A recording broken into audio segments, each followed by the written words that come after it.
les estamos presentando Dígalo Aquí. Seguimos en Dígalo Aquí, seguimos analizando el impacto del COVID-19, coronavirus. Hemos visto, compartido un poco la preocupación que hay en mercados internacionales. Ahora vamos directamente al área de la salud. Y es que sabemos muy bien que en Estados Unidos existe también cierto margen de la población que no forma parte de lo que es la gran sombrilla de protección por parte de los seguros médicos, debido a los altos costos que representan.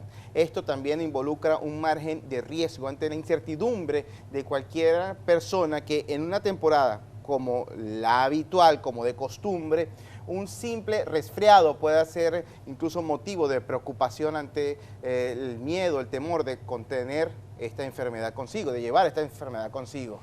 Todo lo que involucra el virus de coronavirus o COVID-19. Para hablar un poco sobre el impacto y hasta dónde tener la precaución, si ir o no ir a un centro médico, tenemos a un invitado muy especial, amigo de esta casa. Se trata de José Antonio Cisneros. Él es especialista en sistemas de salud. Doctor, muchísimas gracias. Muchas gracias nuevamente porque es necesario refrescar un poco, sobre todo por la ansiedad de muchos integrantes de nuestra distinguida audiencia. La gran mayoría, por no decirlo en su totalidad, son venezolanos, y hay muchos que en estos momentos están viendo esta transmisión y la van a ver posterior, retransmitida. Y la primera pregunta es, ¿qué hacer? ¿Qué hacer si sentimos que tenemos tos, que aparece una eventual fiebre? ¿Qué es lo que primero debe preocuparnos?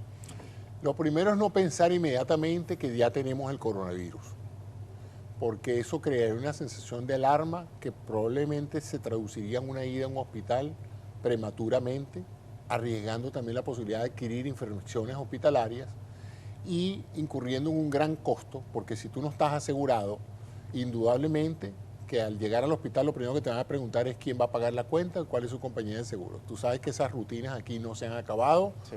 No se ha declarado un moratorio en eso, de manera de que, y las emergencias están obligadas a atender al que llegue con un caso de emergencia. El problema es que los criterios de emergencia están muy bien definidos, ¿verdad? Tú llegas a una emergencia caminando en relativas buenas condiciones y te mandan para la sala de espera. Si tú llegas politraumatizado o te traen la 911 o lo que sea, pues tú entras en una situación más expedita porque realmente calificas como una emergencia. En estos casos, pues, los sistemas de emergencia no están hechos para que la gente llegue con un poquito de fiebre y tos. Tú comprenderás que eso tradicionalmente no ha calificado nunca como una emergencia, claro, ¿no? Esto a la gente lo toma. Entonces hay que entender que la gran mayoría de las personas menores de 60 años en buenas condiciones de salud no van a presentar mayores problemas que requieran atención médica intensa. ¿Ok? O sea, que se pueden manejar en su casa con remedios caseros que bajen la fiebre, que reduzcan la congestión nasal y que mejoren. El factor crítico de decisión para ir al hospital es la dificultad respiratoria. Claro. La dificultad respiratoria no es moco en la garganta o todo, es dificultad para respirar. Es decir, no te entra el aire, tú sientes que metes aire y sale, pero la sangre no se oxigena. ¿Ok?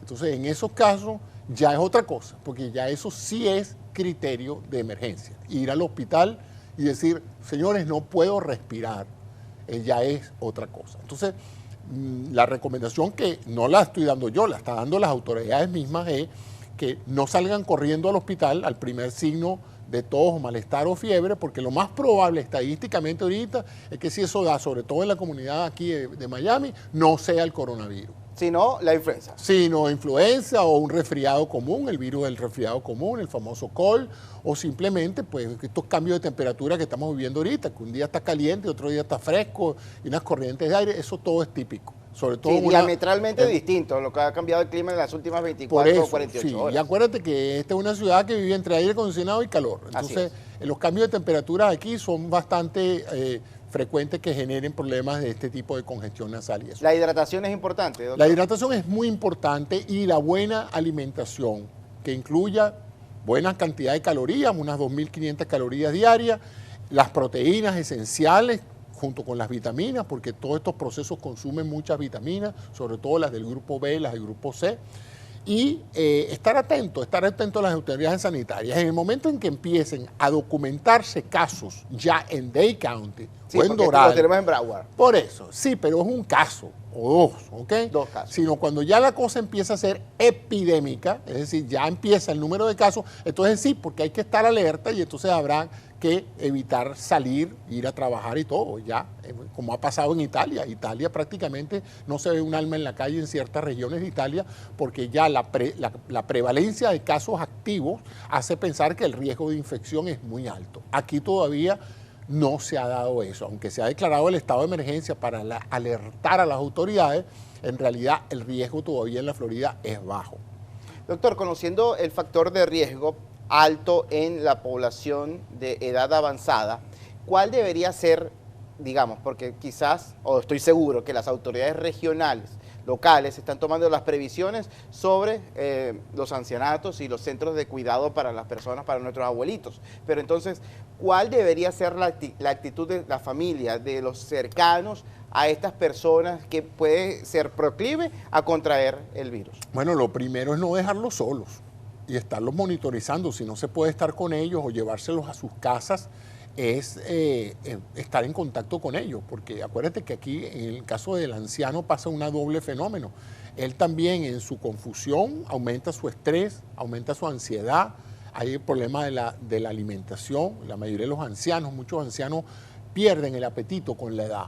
Entonces se deshidratan con facilidad porque les da flojera pararse o tienen limitaciones físicas para pararse a buscar los alimentos, etcétera. Entonces yo les recomendaría a aquellas personas que tienen ancianos que viven solos y que se han desenvuelto hasta ahora perfectamente, que traten en lo posible de negociar con ellos, que se muden con sus hijos o con otros familiares cercanos mientras pasa este proceso, para que no estén solos. Las actividades masivas, concurrencia Bueno, masiva, se han suspendido acá en Miami. Se han suspendido y hay algunas que no se pueden suspender porque sería infringir los derechos de libre movilización de los ciudadanos, pero entonces si usted no tiene necesidad de reunirse con su grupo de amigos, actividades sociales, etcétera, pospóngalo. Casi todos los eventos se están posponiendo. Yo estuve en unos eventos este fin de semana y muchos de ellos hubo muy baja asistencia.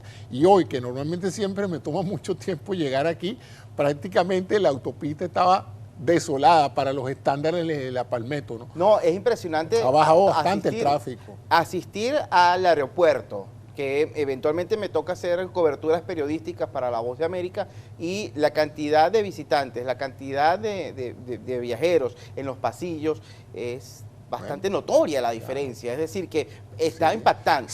Mucha gente ya ha cancelado los cruceros, o sea que vamos a ver una caída de la actividad de crucero aquí en el puerto de Miami, ha bajado el tráfico aéreo en general a nivel nacional, o sea que debemos prepararnos también para las consecuencias económicas de este proceso. A eso voy en la próxima parte. Le invito a que se quede con nosotros. Estamos con el doctor José Antonio Cisneros.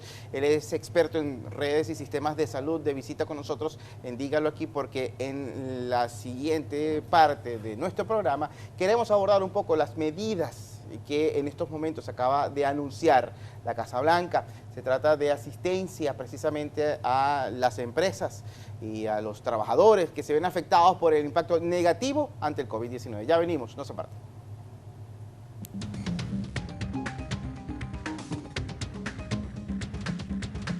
Les estamos presentando Dígalo Aquí.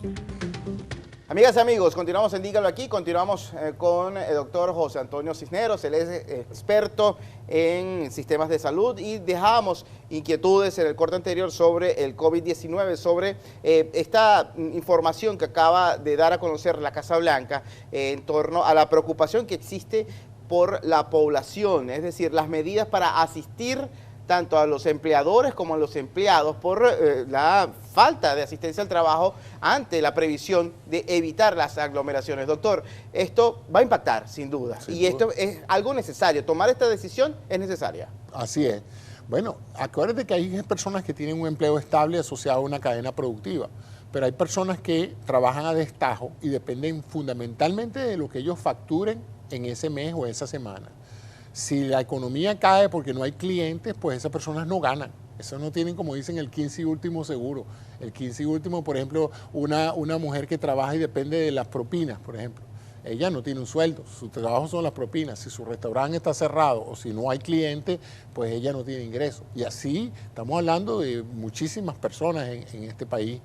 Entonces, eso trae una serie de consecuencias que afecta a todo el perfil familiar y de bienestar de la familia, y el gobierno tendrá que hacer una serie de medidas para eso. Yo veo mucha gente que va a ser incapaz de pagar la renta, por ejemplo, entonces se le pedirá a las personas, a los landlords, que den facilidades para pagar, porque la gente que está dependiendo de un cheque de pago para pagar la renta ese mes, y si ese cheque de pago viene muy delgadito ese mes, pues no podrán pagar y tampoco los vas a sacar de su vivienda por falta de pago. Doctor, Entonces, de hecho, cuando el cierre de gobierno el año pasado, en el mes de enero, hubo acuerdos de entidades bancarias donde presentaron precisamente se hace durante los facilidades. huracanes precisamente, también. exactamente. Sí. Entonces, esto también está previsto dentro de este plan. Yo me imagino que sí, porque esa es la población más vulnerable, ¿no?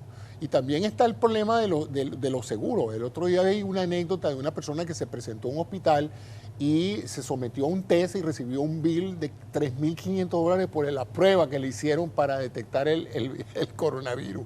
$3.500 costó nada más que el test. Hay que hablar con los seguros. Entonces, bueno, por eso, no, es que hay que hablar, no, esos son test que van a tener que liberarlos de alguna manera, subsidiarlos, porque imagínate tú, si cada persona que va a diagnosticarse va a tener el miedo de que si le hacen el test positivo o negativo, le va a llegar una factura de tanto dinero por un test relativamente sencillo de tomar, y eso nadie va a querer ir. Entonces vamos a tener un problema de subdocumentación de casos. Vamos a tener casos y no sabemos que están diagnosticados, que es ahorita una de las preocupaciones que hay, que se piensa que en el caso de los Estados Unidos hay un subregistro del número de casos a nivel nacional, porque es que no ha habido suficientes kits de pruebas, de test, para confirmar los diagnósticos. A su consideración, hemos visto hoy cómo el gobierno del estado de Florida ha declarado ya determinantemente la emergencia. Esto para garantizar lo que puede ser el suministro de mascarillas y todo tipo de desinfectante, además de eso cualquier tipo de producto.